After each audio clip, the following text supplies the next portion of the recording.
Assalamualaikum warahmatullahi wabarakatuh. Bismillahirrahmanirrahim. Alhamdulillahi rabbil alamin. Allahumma salli ala sayyidina Muhammadin al-fatihi lima ughliqa wal khatimi lima sabaqa nasiril haqqi bil haqq wal hadi ila siratikal mustaqim wa ala alihi haqqa qadrihi wa miqdaril azim. Amma ba'du. Usikum wa nafsi bitaqwallah faqad fazal muttaqun. Para ikhwan dan pemirsa streaming Zawiyah Tarbiyat Tijaniyah Jakarta yang dirahmati Allah, alhamdulillah pagi ini Allah memberi kita umur, kesehatan, dan juga nikmat iman dan Islam. Oleh karena itu mari kita syukuri nikmat ini diantara dengan cara mengisi waktu kita dengan sesuatu yang manfaat. Di antara yang punya manfaat besar adalah ilmu. Di antara ilmu itu ilmu dalam taqarrub kepada Allah Subhanahu wa taala. Di antara metode taqarrub itu berthariqah, dan di antara thariqah itu thariqah At-Tijaniyah. Para pemirsa dan hadirin rahimakumullah, di antara masalah ketika kita melaksanakan satu prosesi ibadah, ya contohnya sholat, puasa, dan semua ibadah yang lain, ada perkara-perkara yang membatalkan prosesi tersebut. Yang pertama kita bahas tentang yang membatalkan dan bagaimana sikap kita ketika terjadi batal tersebut. Terutama dalam membaca wirid, ya. Jadi ada yang batal wiridnya, ada yang batal baiatnya. Ya, ini kita berbicara yang batal wirid. Sebagaimana kita ketahui, wirid lazim atau wirid wajib dalam thariqah Tijani 3, yaitu wirid pagi sore, wadifah, dan hailalah. Jadi sekali lagi saya ulang, wirid lazim atau wirid wajib. Jadi artinya wirid lazim, wirid wajib. Dalam thariqah Tijani itu ada 3, yaitu wirid lazim pagi sore, wadifah, ya, berjamaah sehari semalam minimal sekali, 2 kali afdal, lebih tidak masalah, yang hukumnya sunnah. Kemudian hailalah Jumat. Para pemirsa rahimakumullah, bagaimana menyikapi kalau batal? Di antara yang membatalkan wirid, ya, sesuatu yang membatalkan wudhu. Ya, jika terjadi hal-hal yang membatalkan wudhu, berarti kita tidak punya wudhu. Dan wudhu syaratnya membaca wirid, baik lazim pagi sore, wadifah maupun hailalah. Berarti batal wirid kita. Kemudian juga sesuatu yang membatalkan sholat. Ya. Jadi sesuatu yang membatalkan sholat, membatalkan wirid kita. Di antara yang membatalkan sholat itu, ya, selain wudhunya tadi batal, di antaranya adalah ketika kita tidur dan dosis tidurnya berlebihan. Ya, orang sholat kalau ketiduran ya jelas langsung batal sholatnya, karena ya kalau pas sujud ketiduran ya otomatis ya bisa gelundung kan gitu. Bagaimana dengan wirid ketika kita wirid? Ya. Kemudian kita tidur berat dalam wirid kita, sehingga ketika kita terbangun dari wirid itu, kita tidak tahu sudah baca apa, sampai di mana. Kemudian kalau ketika kita membaca wadifah berjamaah, ya dengan wirid sebelumnya kita sudah tidak tahu sampai di mana dan mulai dari mana. Jika ketiduran tersebut, ya sebagaimana madhab Syafi'i, ya duduknya masih benar, tidak pindah, bokongnya tidak geser, dan yang bersangkutan tidak terlalu kurus dan tidak terlalu gemuk, belum batal wudhunya. Tapi jika terlalu lama tidurnya, ya otomatis batal wadifahnya. Sehingga ya orang yang datang wadifah, datang duduk tidur, ya tidak terhitung membaca wadifah nanti kalau terlalu banyak kekurangannya. Maka ini perlu bagaimana menyikapinya. Baik para pemirsa dan para ikhwan rahimakumullah, untuk ya batal wudu, jadi jelas misalnya kita kentut, batal wudunya. Atau ya tidur sampai posisi duduk berubah, batal wudu kita. Batal apa ya, wudunya batal juga lazim dan wadifah kita. Kita bicara lazim dulu dan wadifah. Untuk wirid lazim pagi sore dan wadifah, jika kita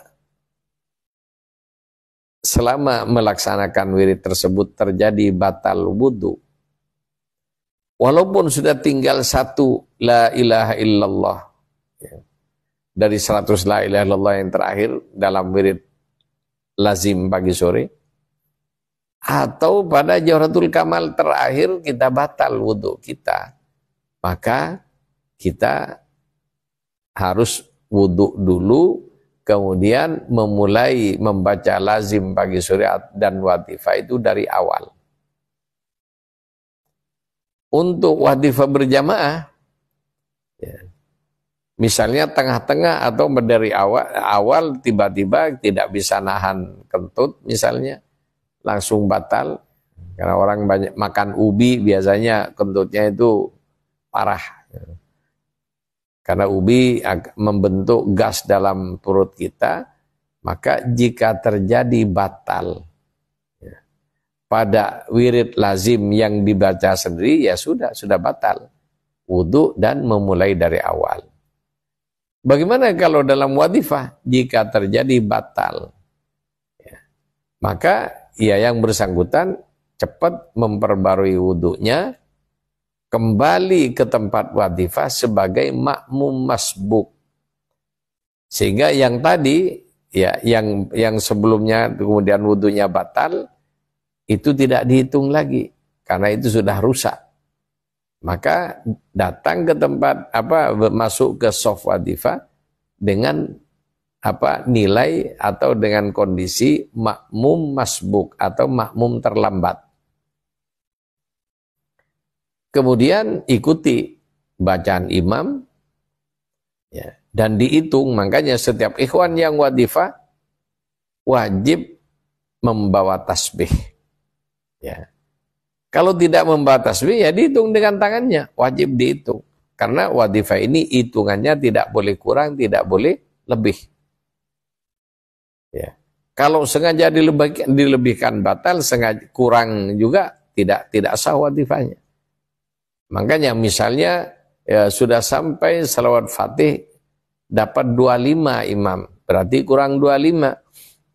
Maka makmum masbuk ya dihitung dengan tasbihnya ya atau dengan tangannya apa yang dia kerjakan. Jadi ketika sudah waktunya baca salawat fatih, ya dihitung salawat fatihnya berapa. Berapa yang dia dapatkan ketika imam nutup subhana rabbika rabbil izzati amma yasifun, dihitung.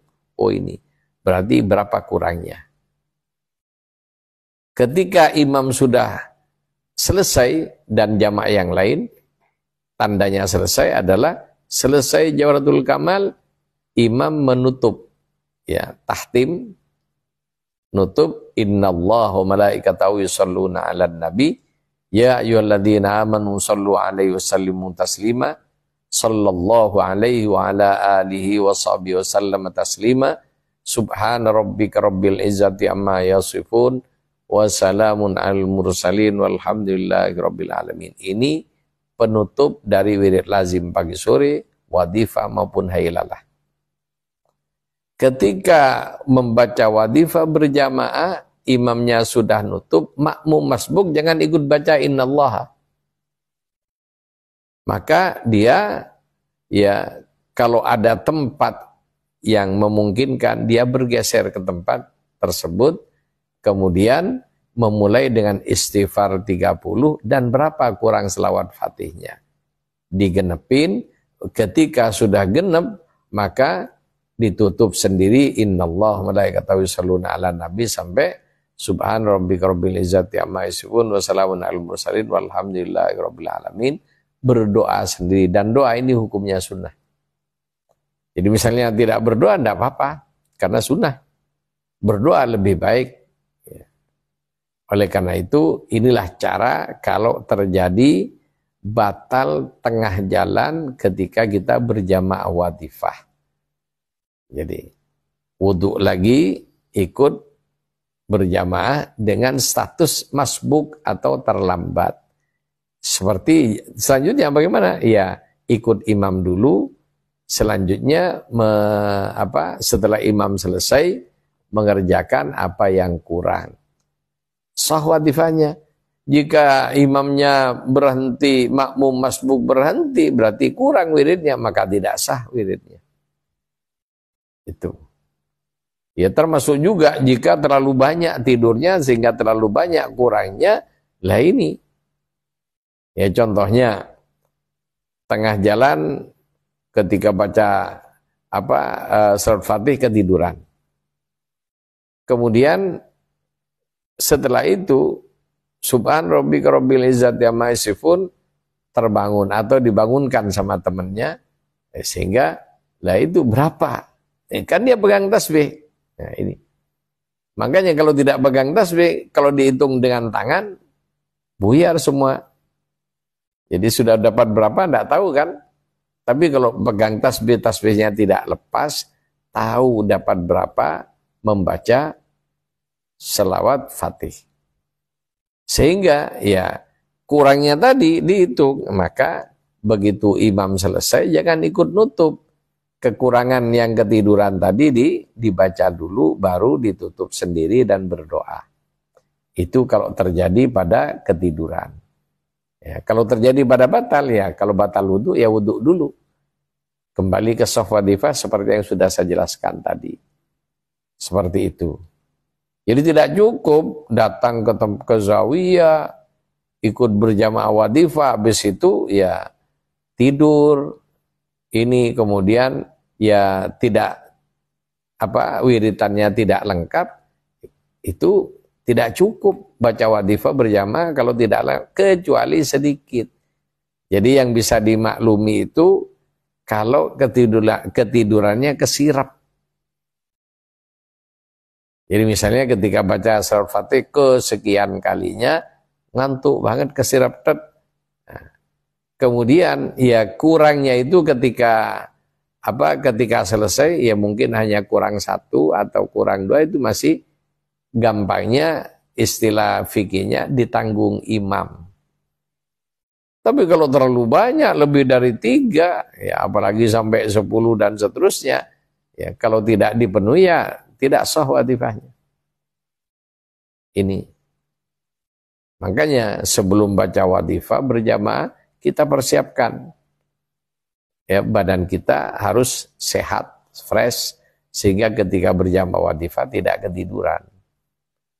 Ya, karena juga banyak ini ikhwan kejadian, yaitu makmum masbuk, begitu imam menutup, ikut amin dan sudah merasa wadifah. Yang kayak gitu tidak benar.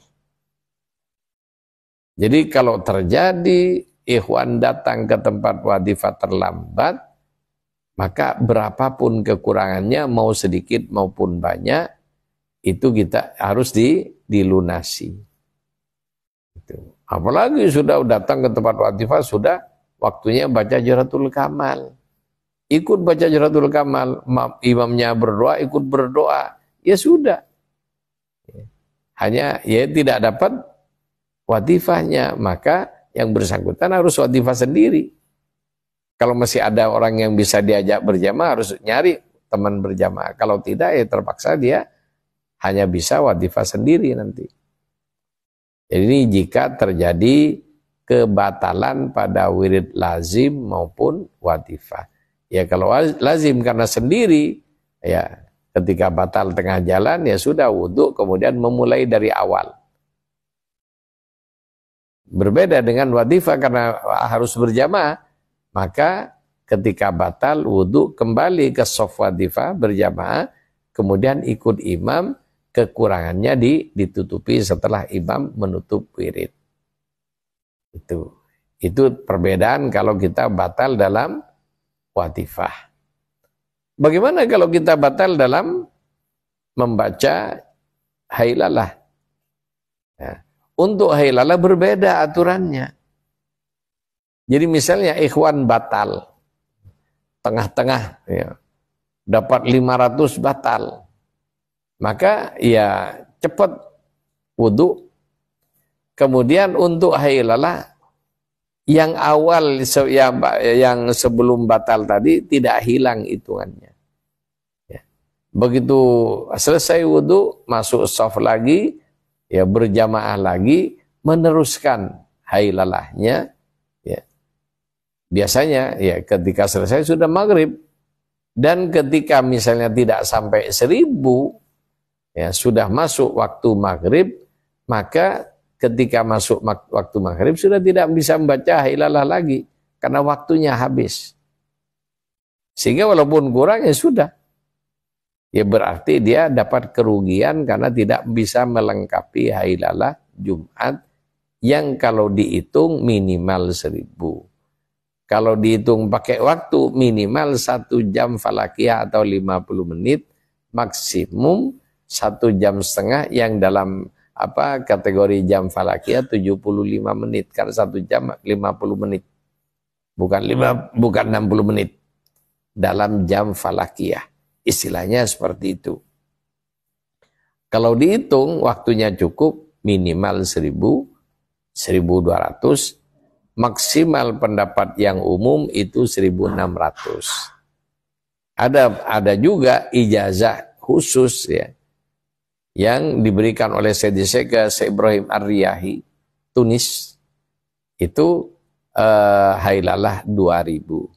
Akan tetapi yang saya lihat baik di Ainumadi maupun yang ada di Zawiyah Fes Maroko mengeterapkan yang 1000 ini. Ya. Tapi di sana dilebihkan ya, 1200. Ya. Kalau di Zawiyah Fes itu dimepetkan ke maghrib, sehingga begitu selesai ya, berdoa, ya, nunggu sebentar sudah masuk waktu maghrib. Itu kalau di Zawiyah Fes Maroko. Kalau di Zawiyah Ainumadi di Jazair, tempat kelahiran Sayyidi Syekh radhiyallahu an, itu awal asar, ya, jadi sholat asar, kemudian selesai sholat asar langsung membaca wadifah, kemudian setelah selesai baca wadifah langsung hailalah. Ya, kalau di sini ya kurang lebih jam 5, bahkan sebelum jam 5 sudah selesai hailalah 1200 dan ditutup dan buyar setelah itu. Artinya hailalah ini intinya setelah selesai sholat asar sampai dengan maghrib, dan kembali kepada kebiasaan daerah masing-masing. Itu kalau yang di Ainumadi ya membacanya awal, begitu selesai 1200 sudah selesai. Walaupun masih asar dan belum maghrib, sudah begitu selesai sudah buyar sholat maghrib di masjid masing-masing. Itu kalau yang saya lihat di Ainumadi kayak gitu. Makanya ketika itu hari Jumat saya diajak oleh Syed Muhammad Habib untuk membaca wadifah hailalah di zawiyah beliau, yang mana zawiyah beliau itu di tempat kelahiran Sayyidi Syekh radhiyallahu an, ya dekat rumah Sayyidi Syekh dilahirkan. Dan di situ juga ya ada rumahnya Syed Muhammad Al-Habib. Ya. Kemudian ya dengan di belakangnya itu ada sampai dengan sekarang majelis tahfidz Quran yang dikelola oleh Syed Muhammad Habib yang biasa datang ke Indonesia itu. Ya beliau sebagai pengasuhnya. Nah, kemudian di antara tempat majelis tahfidz itu dengan zawiyah itu ada pekuburan khusus para khalifah dari keluarga Sayyidi Syekh radhiyallahu an. Yang saya alami ketika saya hailalah di Ainul Madi, selesai hailalah, wadif hailalah sudah selesai, kemudian kami diajak ziarah ke para khalifah yang ada di situ, kemudian diajak melihat-lihat kondisi pesantren tahfidz yang dikelola oleh Syed Muhammad Al-Habib bin Syekh Ahmad At-Tijani radhiyallahu an, sampai dengan pengelola terakhir yang sekarang Syed Muhammad Al-Habib ya Ibni Syekh Muhammad At-Tijani radhiyallahu an, ya, yang biasa datang ke Indonesia itu. Ya, kemudian setelah itu beliau ngajak keluar dari zawiyah dan waktu asar masih panjang. Ya. Kemudian ziarah ke tempat lahirnya Sayyidi Syekh, ke kamar Sayyidi Syekh dilahirkan dan seterusnya, termasuk ke tempat masjid di mana Sayyidi Syekh belajar menghafal Quran dan belajar ilmu-ilmu, semua fan ilmu yang dibutuhkan pada saat itu, termasuk juga rumah Sayyidi Syekh di Ainul Madi, di mana di tempat itulah Sayyidi Syekh menerima tamu dan menjadi rujukan para ulama yang sepuh-sepuh itu belajar ke Sayyidi Syekh radhiyallahu an di rumah tersebut. Ya. Ya, jadi depan rumah tempat beliau dilahirkan ada rumah yang ditempati Sayyidi Syekh di Ainul Madi dan tempat mengajar ya, orang-orang yang termasuk berfatwa, orang-orang yang minta fatwa pada beliau sampai umur 21 tahun. Sayyidi Syekh tinggal di situ, kemudian ya mulai merantau dan mengembara ke berbagai daerah ya untuk mencari ilmu dan mempelajari ilmu tasawuf. Nah, itulah Sayyidi Syekh radhiyallahu anhu seperti itu. Intinya ya kalau di zawiyah Ainul Madi mulai wadifah dan hailalahnya awal, sehingga selesai hailalah masih ada jedah waktu sampai ke maghrib kurang lebih 1 jam. Itu kalau di Ainul Madi. Dan hailalah dipatok 1.200. Ya kalau 1.200 di sana agak cepat ya waktunya kurang lebih 40 menit aja sudah selesai. Wadifah juga bacanya di sana kan memang sudah fasih-fasih dan orang Arab, ya walaupun kayak biasa-biasa tapi cepat selesai. Sehingga kurang lebih 30 menit sampai 35 menit sudah selesai wadifahnya. Sehingga totalnya tidak sampai 1 jam. Ya 1 jaman lebih dikit sudah selesai, kemudian sebelum maghrib langsung buyar dan pulang ke rumah masing-masing. Itu kalau di Ainul Madi. Kalau yang di kota Fes, tempat makbarahnya Sayyidi Syekh radhiyallahu an di Zawiyah Induk di Fes, itu selesai asar ya membaca lazim ya wirdul masa, kemudian setelah itu membaca hailalah.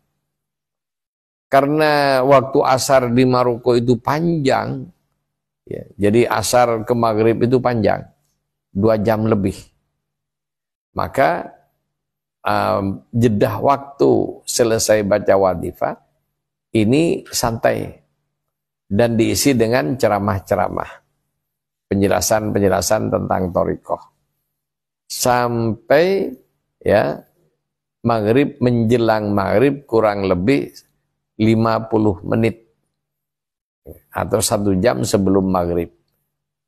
Setelah itu baru memulai membaca hailalah. Dan bacaan hailalahnya itu tidak terlalu cepat, tidak terlalu lambat, sedang.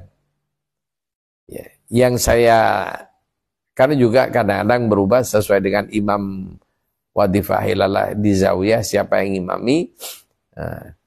Akan tetapi yang saya alami ketika ikut hailalah di situ, ya lagu hailalahnya La ilaha illallah, la ilaha illallah, la ilaha illallah, la ilaha illallah.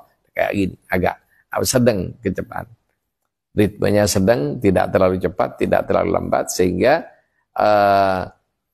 waktu yang dibutuhkan kurang lebih 40-50 menit itu mencapai 1200, dan setelah itu ya selesai berdoa itu sudah ke maghrib kurang lebih 5 menit saja.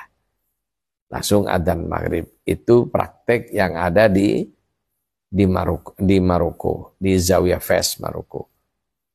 Kemudian para ikhwan dan pemirsa rahimakumullah,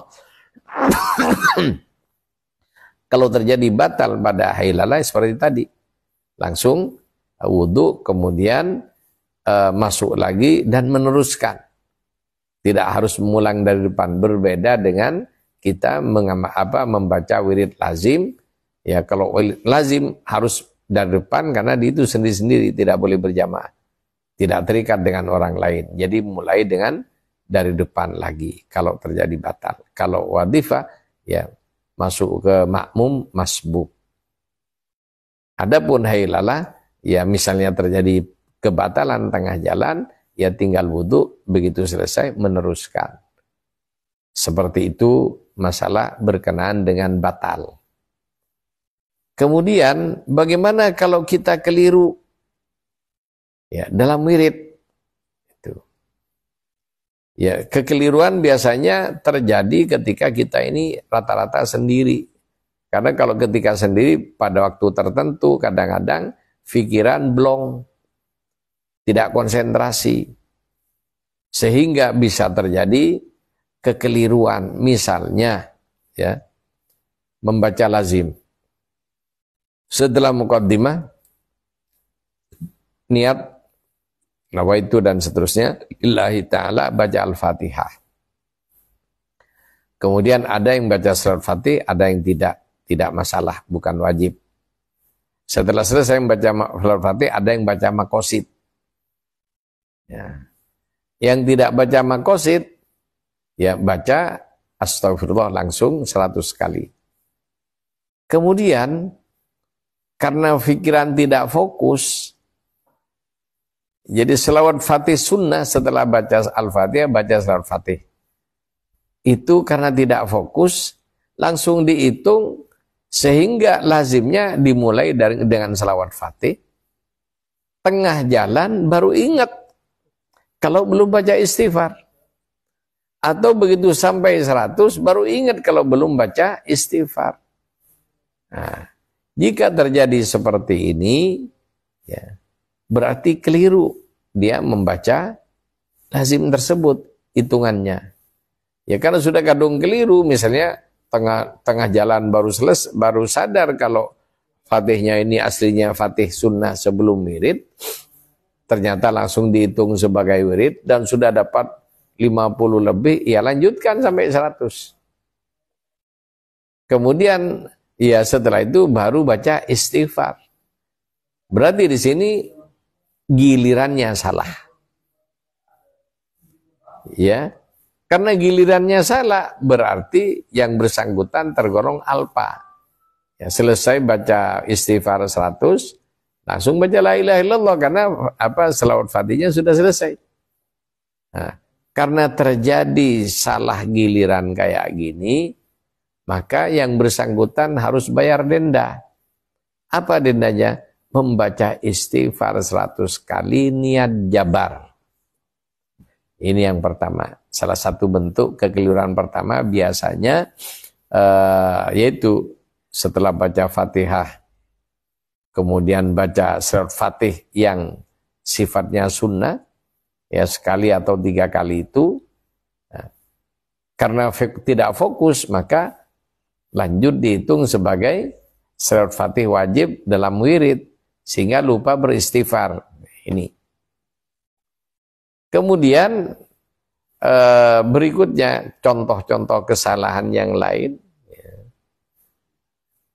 yaitu ketika kita membaca wirid karena ngantuk misalnya, ya karena ngantuk, istighfarnya sudah selesai 100, kemudian baca selawat fatih karena terjadi ngantuk, kemudian begitu bangun, ya bisa jadi ya, langsung dilanjutkan ke la ilaha illallah padahal fatihnya kurang, selawatnya kurang. Bisa terjadi seperti itu. Intinya para pemirsa rahimakumullah, kalau terjadi salah hitung atau macam-macam kesalahan-kesalahan, maka kita sempurnakan wirid lazim tersebut ya, sesuai dengan ingatan kita ya. Kurangnya apa digenepin, istighfar 100 harus genep, selawatnya 100 harus genep. Ingat, selawatnya tidak boleh pakai sallallahu ala Muhammad, tidak boleh ya. Di kitab Thariqah mau di Jawahirul Ma'ani, di Rima, di Bughya, termasuk di Fathur Rabbani ya, selawat paling minim adalah Allahumma salli ala Sayyidina Muhammadin wa ala alih. Bahkan Syed Muhammad Al-Habib menekankan, kalau memungkinkan jangan sekali-kali baca selawat yang lain kecuali membaca Al-Fatih. Jadi beliau sangat menekan, kenapa? Keutamaan Al-Fatih itu sendiri yang sangat besar. Sayang, ya kenapa? Al-Fatih di luar wirid wajib dengan Al-Fatih sunnah itu berbeda pahalanya. Jadi para ikhwan rahimakumullah, intinya kalau terjadi kekurangan atau lebih ya, kalau kurang, berapa kurangnya dipastikan. Begitu selesai la ilaha illallah, sadar kalau kurang tadi. Diingat-ingat berapa kurangnya, misalnya apa 15, apa 20, maka ambil yang lebih tinggi sehingga aman. Contohnya, iya tadi istighfarnya kayaknya kurang genep. Jadi kita biar tidak mikir, langsung divonis kurang. Kurangnya berapa? Oh, apa 20, apa 30, ambil 30. Kerjakan apa yang kurang, setelah itu beristighfar 100 kali. Itu kalau kurang. Bagaimana kalau ngitung tidak sadar, karena sambil ngantuk-ngantuk, ya, bablas angine, sudah 100 masih jalan terus hitungannya. Nah ini, berarti lebih kan? Untuk yang sadar kalau lebih, langsung baca istighfar 100, niat jabar, niat bayar denda. Itu kalau terjadi kelebihan langsung. Kalau terjadi kurang, dipastikan berapa kurangnya, dan pada bagian apa yang kurang, maka dibaca dulu kekurangannya. Begitu sudah selesai, baca istighfar 100, niat jabar, niat bayar denda. Setelah itu baru berdoa, ditutup innallaha wa malaikatahu yusholluna 'alan nabi, selesai, kemudian berdoa. Itu kalau terjadi kekurangan pada wirid lazim seperti itu. Adapun wadhifah kan bersama-sama, berjamaah, maka ya sudah saya jelaskan tadi bagaimana kalau terjadi masbuk sehingga kurang, atau terjadi ketiduran sehingga kurang banyak, bagaimana menyikapinya. Maka selesai imam, kita menutupi kekurangan-kekurangan yang ada. Ya. Berbeda dengan lazim, kalau terjadi kekeliru hitung dan sebagainya, kita harus bayar denda istighfar 100. Kalau wadifah, ya terjadi salah hitung kayak tadi, Syed Muhammad Al-Habib menjelaskan tidak perlu membaca jabar istighfar 100. Kenapa? Ya tingkat kewajiban wadifah dengan lazim pagi sore itu berbeda. Wirid yang paling wajib dan paling pokok dalam thariqah ini adalah wirid lazim pagi sore. Adapun wadifah dan hailalah wajib karena wajibnya wirid lazim pagi sore. Sehingga pelengkapnya ya wadifah dan hailalah tetap wajib dibaca, tapi disebabkan wajibnya wirid lazim pagi dan sore. Ya contohnya dalam Islam yang paling wajib sholat 5 waktu. Akan tetapi zakat wajib karena kita sudah sholat 5 waktu. Puasa wajib karena kita sudah sholat 5 waktu, sudah Islam. Demikian juga haji dan umroh. Sehingga dalam menyikapi kekeliruan-kekeliruan berbeda antara yang super wajib dengan wajib. Sehingga kalau tentang lazim pagi sore, ya sudah kita jelaskan. Adapun wadifah dan hailalah berbeda hukumnya.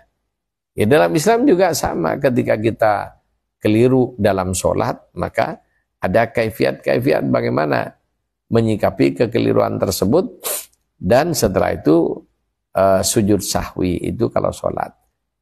Kalau dalam wirid membaca istighfar 100 kali. Lalu bagaimana kalau terjadi kesalahan atau kekeliruan ketika puasa, berbeda dengan sikap kita dalam sholat. Ya, seperti ketika enak-enak puasa lupa makan. Jadi tidak perlu ngulang puasa, tapi langsung setelah itu kita sudahi makan kita kalau begitu ingat kalau kita sedang puasa, dan kita ya makan tadi adalah karunia dari Allah, ya, rezeki dari Allah SWT, dan tidak membatalkan puasa kita jika memang benar-benar lupa. Ya. Demikian juga seperti terjadi lupa dan keliru dalam wadifah dan hailalah, seperti itu. Tidak perlu baca istighfar, tapi genepin. Ya, kalau dalam istighfar, dalam wadifah genepin hitungannya. Nah, kalau dalam hailalah ikutin sampai maghrib. Imam berhenti, ternyata kita masih banyak kurangnya. Jika belum masuk waktu maghrib, makmum tersebut melengkapi sampai masuk waktu maghrib. Ya, ketika mencapai waktu maghrib ini genap 1000 atau tidak, Allah sudah. Tapi ada ikhtiar untuk itu. Itu untuk membaca wirid hailalah kayak gitu jika terjadi salah itu. Jadi kita kalau pada lazim salah hitung, ya, maka harus membaca istighfar 100 niat jabar. Kemudian berikutnya para pemirsa rahimakumullah, di antara kendala-kendala dalam membaca wirid thariqah, ya, ini yang merata. Bagaimana yang rata? Banyak yang tidak khusyuk ketika baca wirid. Nah ini. Bagaimana kalau tidak khusyuk dalam baca wirid? Maka juga ada dendanya. Bagaimana dalam thariqah Tijaniyah? Jika kita keliru atau lebih keliru hitungan, kita dendanya baca istighfar. Tapi kalau kita tidak bisa khusyuk ketika membaca lazim pagi sore, wadifah maupun hailalah, ya, bacaan yang dibaca tidak khusyuk, secara hukum tidak tidak qabul. Sah tapi tidak qabul.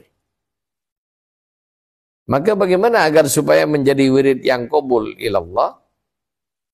Maka ada obatnya. Obatnya adalah membaca Jauharatul Kamal 3 kali niat jabar. Jadi kalau kita tidak khusyuk dalam wirid, ya, atau bolong-bolong khusyuk, lupa lagi, khusyuk, konsentrasi lagi. Intinya kalau terjadi ketidakhusyuan, berarti wirid yang dibaca dalam kondisi tidak khusyuk tersebut adalah wirid yang sia-sia. Tapi tidak, ya dalam arti tidak sia-sia mutlak. Ya, ketika kita sudah ngerjakan, sudah selesai kewajiban, tapi tidak punya nilai di hadarat Allah dan tidak punya pahala. Agar supaya bernilai dan dapat pahala, maka obatnya membaca Jauharatul Kamal 3 kali. Kemudian di antara keunikan Jauharatul Kamal 3 kali ini dalam menjabar atau apa, kita misalnya dalam satu hari merasakan kondisi wirid hari ini amburadul. Menjelang tidur, ya, dalam kondisi punya wudhu dan tempat yang cukup, membaca Jauharatul Kamal 3 kali niat jabar.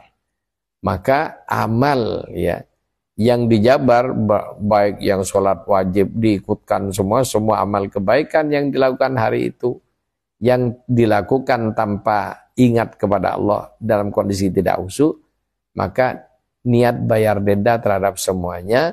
Maka semua amal yang dilakukan tidak khusyuk hari itu ketika dibacakan Jauharatul Kamal 3 kali, maka oleh Allah, ya, dianggap dinyatakan sebagai amal yang khusyuk dan makbul.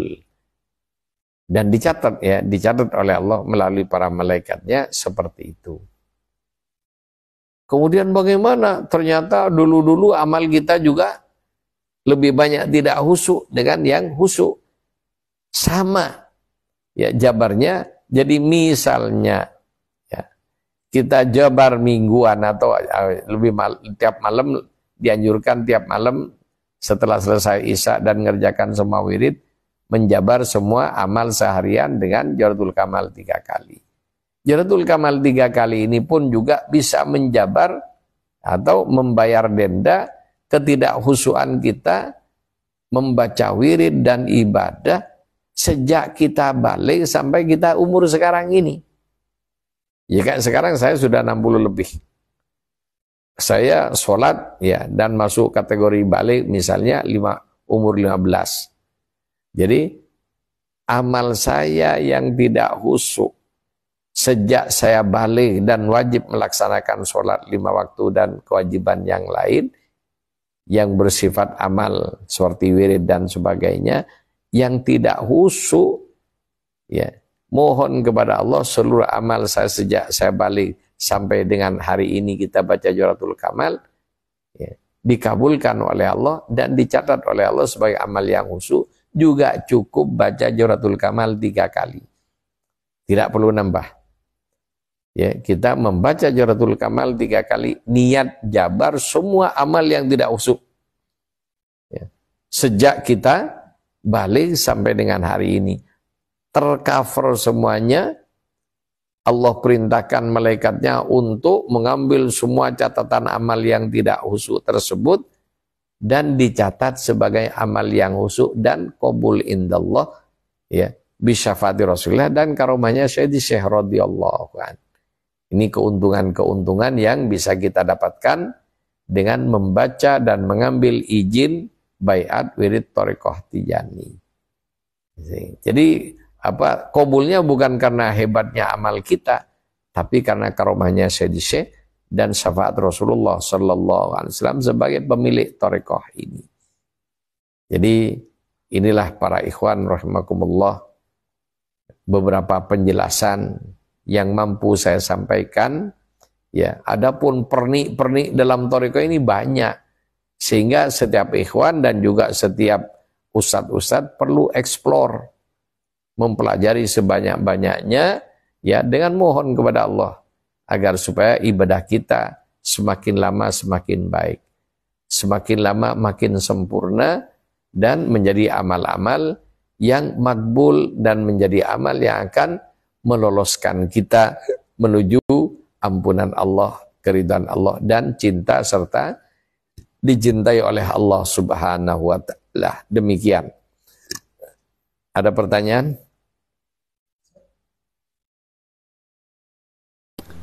Assalamualaikum Kai, mau nanya, disebut di kitab Jardul Mani 1 kali membaca sholat Fatih itu sama seperti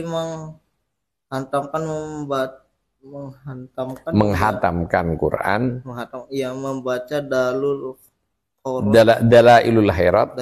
Pertanyaannya, apakah fadilah ini didapatkan untuk para muhibbin juga? Terima kasih.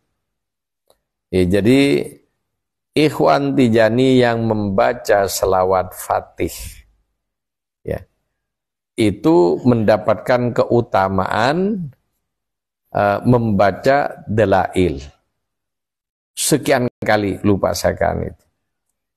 Jadi ikhwan Tijani untuk sementara ya, karena ini diberikan kepada ikhwan Tijani, maka ini dulu.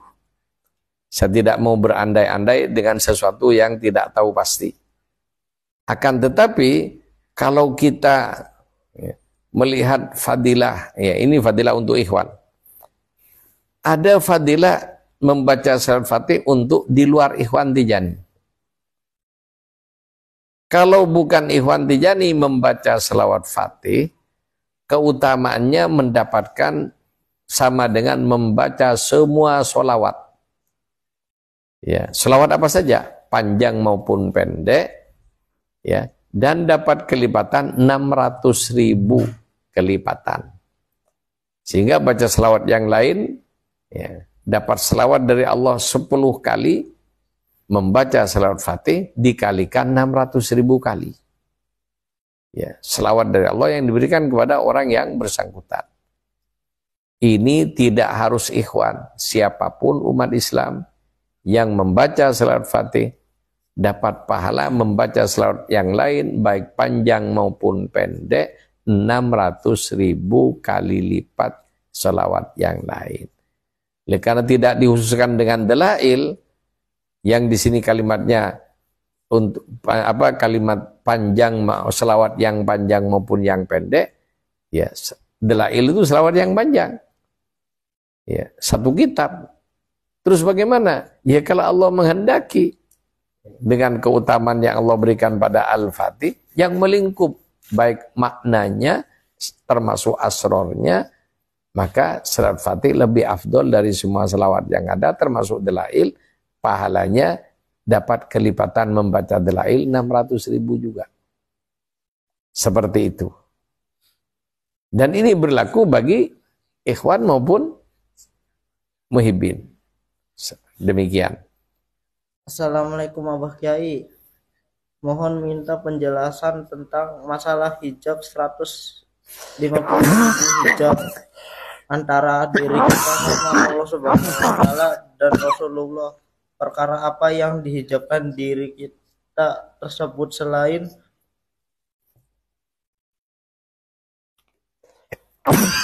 dari perbuatan dosa dohir, dosa batin, dan benda-benda yang diharamkan oleh Allah Subhanahu wa taala. Jadi hijab itu termasuk juga hijab amal. Karena ada orang ketika sudah beramal, ya sholat, ya baca Quran, yang ini dan sebagainya, punya perasaan bangga, diberi kemampuan hatam Quran sehari 1 kali, ada yang sampai 5 kali, bangga dengan hataman Qurannya, berarti dia terhijab oleh hatam Quran tersebut. Jadi terhijab dari rahmat Allah, terhijab dari karunia khususiyah dari Allah Subhanahu wa taala. Jadi selama manusia itu masih mengandalkan selain Allah untuk mendapatkan ampunan dan keridhaan Allah, itu jadi hijab. Ya termasuk ibadah kita. Kadangkala ibadah kita malah jadi hijab. Jadi banyak ibadah kita yang tidak mengantarkan kita kepada Allah SWT. Kenapa? Yang jadi andalan amal. Ya, kalau kita membaca kitab tasawuf yang lain, contohnya di Al-Hikam, ya, di antara ya, ciri-ciri orang itu iktimad dengan amal. Ya, jadi artinya bukan mengandalkan Allah, mengandalkan amalnya. Mengandalkan hafal Qur'annya, mengandalkan tiap hari hatam Qur'annya. Ini yang dijadikan andalan. Sehingga kalau sehari tidak membaca, tidak menghatamkan Quran, merasa tidak pede. Demikian juga, kenapa kok tidak semua orang diperbolehkan baca hizib dan sebagainya? Ya. Termasuk itu terjadi pada saya dulu, dan itu ditegur langsung oleh khalifah. Apa kata khalifah? Kamu belum bersandar kepada Allah karena kamu bersandar dengan hizib-hizib yang kamu baca. Makanya disinilah bedakan antara ya kita ibadah kepada Allah dan kudrat iradat Allah Subhanahu wa taala. Ketika Allah berkehendak orang tidak ibadah, bahkan orang masih kafir, kalau Allah mau menghendaki untuk berikan ampunan dan martabat, maka Allah hilangkan kekafirannya, kemudian Allah beri martabat saat itu juga dengan karunia-Nya.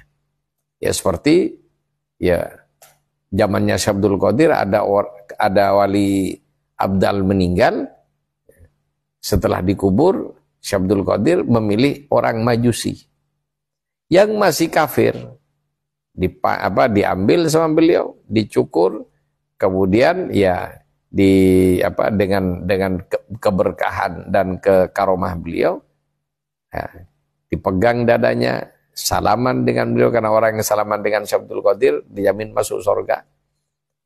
Maka saat itu juga hilang kekafirannya. Ketika sudah hilang kekafirannya, ya beliau isi hatinya dengan madat khusus, sehingga saat itu juga dilantik sebagai wali abdal. Pengganti wali abdal yang wafat, karena wali abdal dalam satu kurun waktu harus ada 7 orang. Itu. Di mana Al-Khidir adalah pemimpinnya. Nah, jadi pemimpin wali abdal tersebut. Ini dalam ceritanya manaqib Syekh Abdul Qadir Jailani. Jadi ada orang diberi nikmat dan rahmat khusus oleh Allah tidak melalui ibadah. Orang ahli ibadah yang menjadikan amal sebagai andalannya berarti belum mengandalkan Allah Subhanahu wa taala yang Maha Pemberi, Maha Pemurah. Terus bagaimana sikap kita? Ya kita tahu Allah Maha Pemberi dan Maha Pemurah.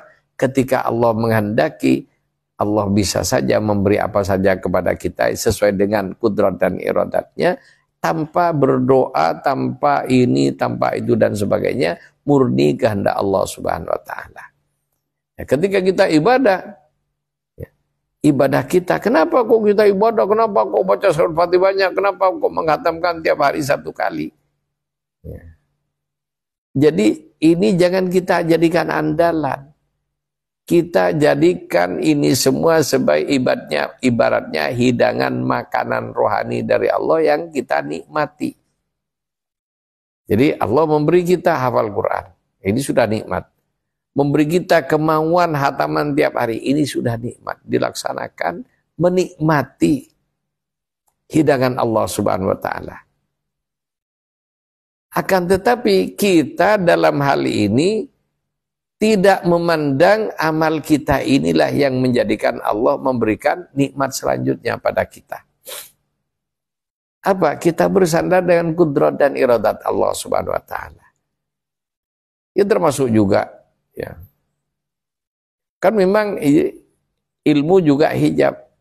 Contohnya dari hadis Nabi, "Man qala la ilaha illallah fi akhir kalami dakhalal jannah." Yang membaca la ilaha illallah dalam akhir hayatnya masuk surga. Artinya, walaupun hanya 1 la ilaha illallah, ini sudah cukup untuk menjadi kunci kita masuk surga. Walaupun sepanjang hidup kita tidak pernah beribadah apapun. Ya. Ini bagian dari hijab dari Allah Subhanahu wa taala agar supaya kita tidak iktimad dengan amal. Kenapa? Orang yang iktimad, tanda-tanda iktimad dengan amal, nuqsanur raja. Inda wujudiz zalal, yaitu berkurangnya harapan kepada Allah kalau sudah terjadi kondisi di mana kita tidak bisa beribadah atau malas ibadah. Ya karena sudah malas ibadah, tidak hataman, tidak baca surat Fatih, merasa kita ini tidak berhak menerima rahmat Allah baik yang umum maupun khusus. Nah, ya perasaan itu yang menghambat, berarti Anda suudzon kepada Allah. Ya, kalau kita husnudzon kepada Allah, ya Allah, kita yakin Allah akan memberi kepada kita sesuai dengan ketentuan, ya, kudrat dan iradahnya. Kapan saja Allah berkehendak dan itu sudah ada dalam azali, ya sejak azali, maka yang akan diberikan oleh Allah pasti diberikan walaupun kita tidak berdoa, walaupun kita tidak beribadah. Ya.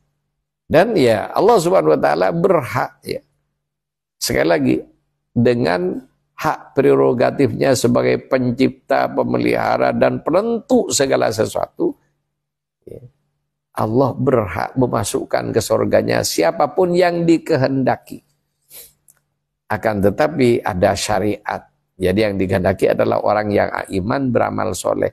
Maka ketika orang itu dikehendaki oleh Allah menjadi penduduk surganya, maka Allah beri dia iman, kemudian dia beri kesempatan beramal soleh, dan dengan itu Allah memasukkannya. Jadi semua bisa menjadi hijab.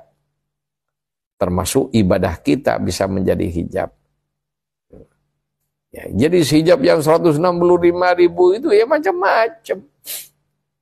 Jumlahnya sampai segitu. Ya dari hijab zahir dirinya, badannya itu juga hijab. Karena banyak orang mau beribadah ngantuk, malas dan lain sebagainya. Sehingga yang ngantuk dan malas badan kita. Ya, sehingga badan kita menjadi hijab, penghalang ibadah kita kepada Allah karena ada kondisi ngantuk dan malas tersebut. Contoh zahirnya. Kemudian juga hijab nafsu. Sudah bolak-balik saya jelaskan. Hijab kolbu, hijab akal, hijab ruh, hijab asror, dan macam-macam hijab yang tidak terhitung jumlahnya, yang total orang yang futuh itu Allah singkap dari hatinya, dari hati yang mulia, 160.000 hijab baru sampai dengan futuh. Apa artinya futuh? Ya terbukanya hijab yang 160.000 tadi, sehingga dari situ kita bisa berhubungan ya dengan sahibus syafaatil uzma Rasulullah sallallahu alaihi wasallam. Itu namanya fathul akbar. Ya, ada futuh ya yang sangat besar. Nah, adapun futuh kecil-kecil ya diantaranya kita yang tadinya tidak punya kesadaran dengan ibadah, timbul kesadaran, itu bagian dari futuh, tapi futuh kecil. Yang tadinya tidak istiqomah menjadi istiqomah. Yang tadinya belum sampai dengan martabat, dengan derajat takwa menjadi orang yang bertakwa. Itu semua karena tersingkapnya hijab-hijab gaib tersebut, sehingga kita naik ke manzilah dan makom yang lebih tinggi. Jadi ini makom-makom ini adalah hijab juga. Sehingga ya itu tadi, dari at-taubah, istiqomah itu hijab. Bagi orang yang bertaubat. Kenapa? Ya orang bertaubat tidak bisa, orang yang masih makomnya taubah, belentang-belentung ibadahnya, naik turun. Tidak bisa istiqomah. Jadi istiqomah ini hijab antara dia dengan Allah, ya dengan tidak istiqomah. Setelah mencapai istiqomah, ketakwaan juga hijab. Kenapa orang istiqomah belum takwa kepada Allah?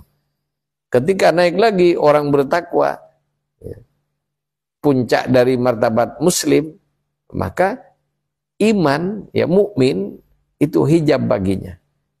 Kenapa? Ya orang bertakwa belum sampai dengan ikhlas dan tidak bisa mencapai ikhlas. Ketika dibuka hijabnya sampai dengan ikhlas. Sehingga as-siddiq hijab baginya dan seterusnya. Ya, jadi hijab semuanya hijab. Ketika ini sudah dibuka oleh Allah, artinya futuh. Futuh itu ada futuh kecil sama futuh besar. Fathul akbar, futuh besar itu ketika kita bertemu Rasulullah dalam kondisi sadar. Demikian. Baik para pemirsa rahimakumullah, alhamdulillah ya tepat jam 8 pagi ya kita sudah menyelesaikan taklim kita.